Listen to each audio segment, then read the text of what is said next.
திருநெல்வேலி மாவட்டம் நாங்குநேரி சட்டமன்ற தொகுதி அமமுக வேட்பாளர் இசக்கிமுத்து தீவிர வாக்கு சேகரிப்பில் ஈடுபட்டார்.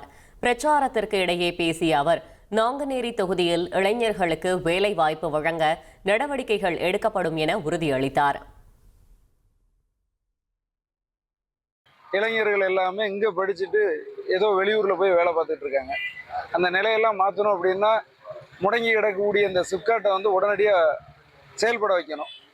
கடந்த 20 வருஷமா வெளியூர்ல உள்ள வேட்பாளர்களே இங்க நின்று வெற்றி பெற்று அதை சரியான முறையில் அதை பயன்படுத்தாமல் விட்டுட்டாங்க. இப்போ நம்ம அதை கேட்டு இளைஞர்களுக்கு வேலை வாய்ப்பு ஏற்படுத்தி தரணும் ஒரு விஷயம். அதுக்கப்புறம் இந்த நிலப்பரப்பு பெரிய நிலப்பரப்புன்னு சொன்னோன்னா அந்த இடத்துக்கு தேவையான கால்வரத்தில் அநேக இடங்கள் தரிசாக கிடக்கு. அந்த தரிசான இடங்களை மாற்றணும் அப்படின்னு சொன்னால் நீர் போக்குவரத்தை கொஞ்சம் சரி பண்ண வேண்டியிருக்கு. நெல் கொள்முதல் நிலையங்கள் சரியான முறையில் இல்லை. அதே போல் அது ஒரு மழை பெஞ்சதுன்னா எல்லாமே முளைச்சி போயிடுது. அதுக்கு தேவையான கொட்டகைகள் போட்டு கொடுக்கணும். இந்த மாதிரியான நிறைய திட்டங்கள் செய்ய வேண்டியிருக்கு இந்த நாங்குநேரி தொகுதியை பொறுத்தவரையில. 1,27,00,000 மனங்களை வென்ற தந்தி டிவி யூடியூப் சேனல். தவிர்க்க முடியாத தம்ப்நெயில்ஸ், கலக்கலான கான்டென்ட்ஸ். நீங்களும் இந்த குடும்பத்தில் இணைய இப்பவே சப்ஸ்கிரைப் பண்ணுங்க. அசுரபலம் கொண்ட எங்கள் டிஜிட்டல் கரங்களில் உங்கள் விளம்பரங்களை சேர்க்க வாட்ஸ்அப் பண்ணுங்க.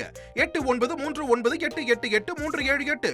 Email advtthanditv@dttv.in.